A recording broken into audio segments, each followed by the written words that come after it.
Vamos a dar inicio al núcleo formativo número 4, en el cual hablaremos de las aplicaciones basadas en estos principios de magnetismo, ¿de acuerdo? Evidentemente seguimos en esta unidad formativa número 3, que hablamos de magnetismo y electromagnetismo, ¿de acuerdo?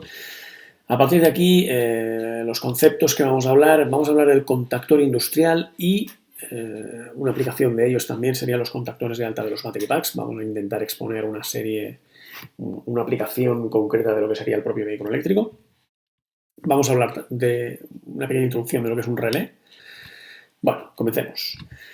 Vamos a hablar del contactor industrial, en este caso, ¿de acuerdo? Vamos a hablar también de los contactores de alta, pero en este caso vamos a introducir primero el concepto y cómo funciona el contactor de tipo industrial, puesto que los contactores de alta que utilizamos en los battery packs, aunque sean de corriente continua, son una aplicación totalmente relacionada, ¿de acuerdo? Pensemos que los contactores industriales trabajan evidentemente a corriente alterna, ¿de acuerdo?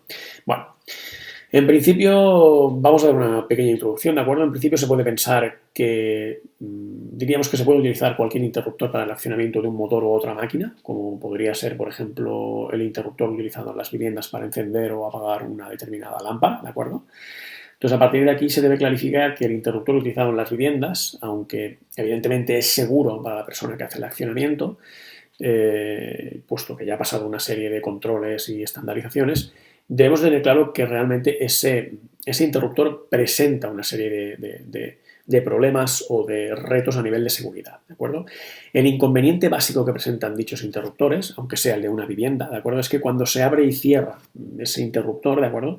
Internamente, aunque nosotros evidentemente estamos en contacto con una parte de plástico aislante, no percibimos esto, pero tenemos que tener en cuenta que cuando se abre y se cierra un determinado interruptor, se provoca un arco eléctrico a nivel interno, ¿de acuerdo? Estamos abriendo y cerrando un circuito que tiene una carga, por tanto estamos creando un arco eléctrico, ¿de acuerdo? Evidentemente podemos pensar de que ese arco eléctrico pues, no es peligroso, pero tenemos que tener en cuenta que un arco eléctrico de determinadas dimensiones puede ser muy, muy peligroso, ¿de acuerdo? A partir de aquí, bueno, la primera de las advertencias que seguro que hemos escuchado alguna vez es que si olemos a gas en una determinada vivienda, lo primero que nos dicen es que no activemos ningún tipo de interruptor, ¿de acuerdo? ¿Qué nos está diciendo aquí? Pues que evidentemente se está produciendo un arco eléctrico, puesto que lo que nos están diciendo es que no activemos o desactivemos ningún tipo de interruptor, puesto que lo que puede provocar es ese arco eléctrico puede servir como sistema de ignición para servir evidentemente que ese gas acabe explotando. ¿De acuerdo? Entonces, a partir de aquí ya podemos deducir que, aunque un interruptor nosotros lo veamos como algo que es totalmente inofensivo, lo es, pero bueno, hemos hasta llegar al punto de que hoy en día ya no te presenta ningún tipo de riesgo, bueno, pues realmente lo tiene y hoy en día pues ya está solventado, pero tenemos que pensar de que, bueno, en cierto modo presenta un problema, ¿de acuerdo?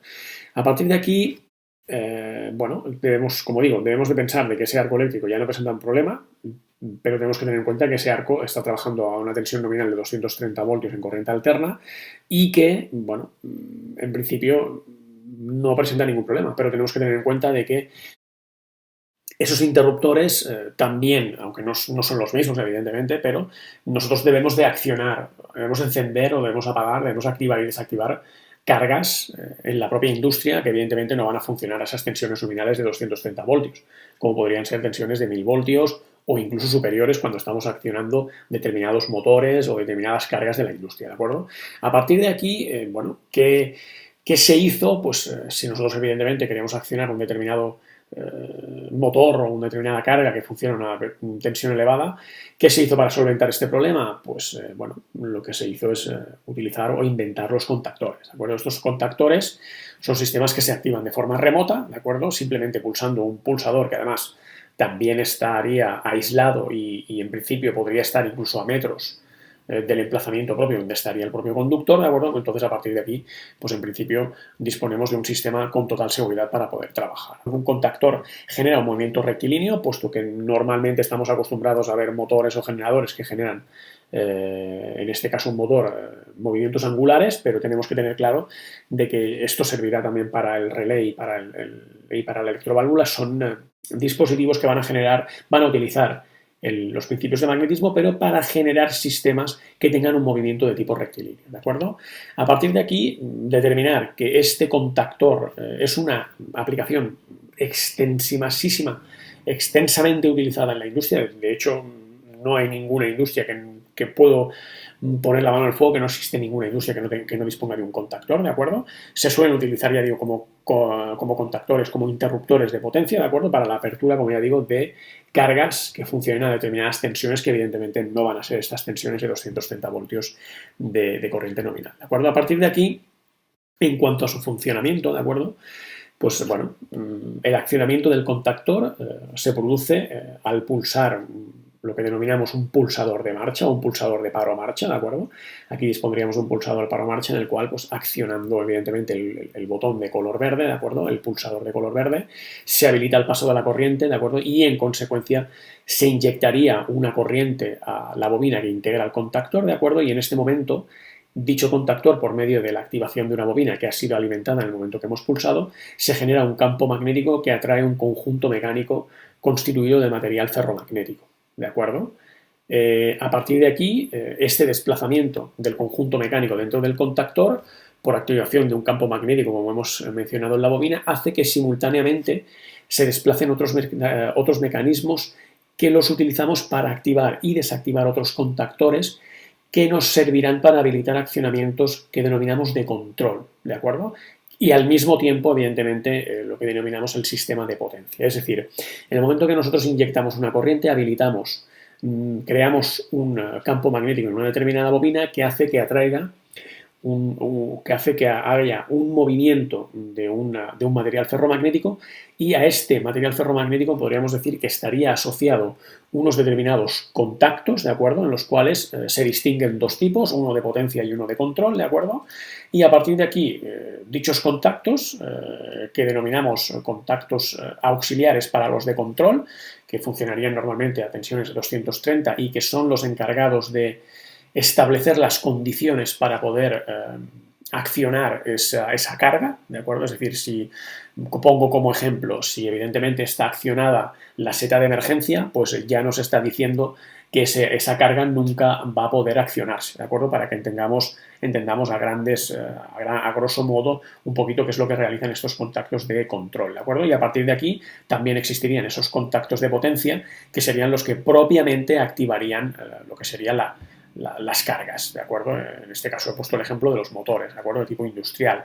Cabe destacar que en principio esas cargas en un emplazamiento industrial van a ser cargas que van a funcionar a sistemas trifásicos de 400 voltios como mínimo, ¿de acuerdo? Y, como ya digo, esos sistemas de control van a funcionar a esta tensión nominal en baja tensión, que serían los 230, ¿de acuerdo? Siguiendo con estos sistemas de control, ¿de acuerdo? Cabe indicar que estos, como digo, establecen las condiciones para realizar lo que denominamos sistemas automatizados, ¿de acuerdo? Es decir, evidentemente pueden ser activados de forma manual, pero también podrían ser activados de forma automática por medio de sensores y actuadores, ¿de acuerdo? Esto es en base, diríamos que es el principio de lo que es la automatización, ¿de acuerdo? De hecho, los contactores empezaron a desarrollar lo que hoy en día se utilizan con sistemas digitalizados, pero los contactores siguen siendo sistemas que se utilizan, lo que se denomina automatismos cableados, ¿de acuerdo? Se siguen utilizando muchísimo en la industria, ¿de acuerdo? A partir de aquí vamos a hacer una pequeña explicación de lo que serían los contactores de alta de un battery pack, ¿de acuerdo? Se debe dejar claro que estos contactores, en primer lugar, funcionan, como digo, a corriente continua. No son, y son normalmente abiertos, ¿de acuerdo? Pero ya digo, no son contactores como los que hemos visualizado a nivel industrial, ¿de acuerdo? Aunque evidentemente, el funcionamiento es exactamente igual.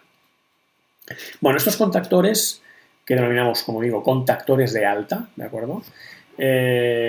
Operan en corriente continua, se activan en función de ciertas condiciones que se han de dar en el vehículo para transferir la alta tensión del battery pack a las diferentes partes del powertrain, que sería inversor y motor generador, y también, evidentemente, aquí esto hay que tenerlo en cuenta, también estos contactores van a alimentar a lo que sería el compresor del aire acondicionado del vehículo, ¿de acuerdo?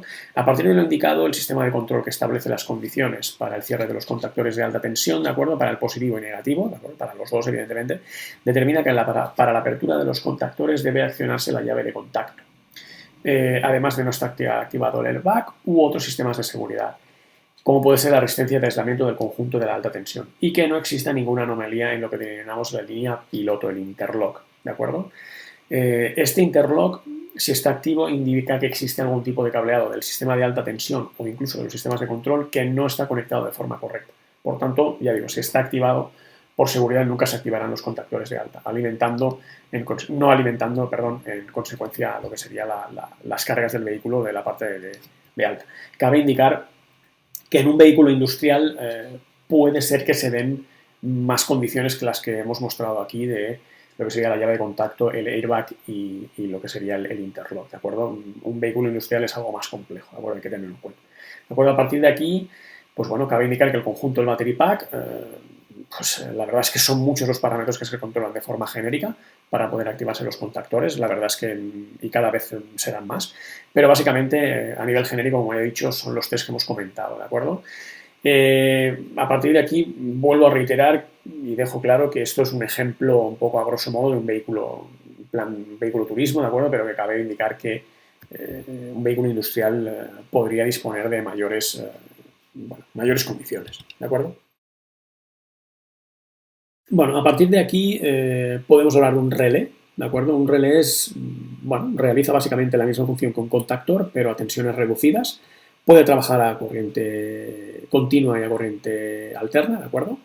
Aunque, depende de la aplicación, ¿de acuerdo? A partir de aquí un relé, como digo, incorpora igualmente una bobina a la cual se alimenta con corriente, con tensión alterna o tensión continua, ya digo, con corriente alterna o corriente continua, ¿de acuerdo? Igual que un contactor, y realiza la misma función en términos de apertura y cierre de unos determinados contactos, habilitando el paso o no de la corriente, ¿de acuerdo? A partir de aquí normalmente existen tensiones normalizadas, suelen ser de 24 o 12 voltios, puesto que estas son los sistemas, suelen ser las tensiones, perdón, que se utilizan en los sistemas, en los vehículos industriales o vehículos comerciales a nivel de vehículos, y también en lo que serían aplicaciones industriales que no suelen trabajar a tensiones de 12 voltios, como suelen trabajar los PLCs, los Programmable Logic Controllers, que son dispositivos que trabajarían en entornos industriales, serían pequeños ordenadores industriales, los cuales estarían también diseñados para poder trabajar en entornos industriales en términos de compatibilidad electromagnética, ¿de acuerdo?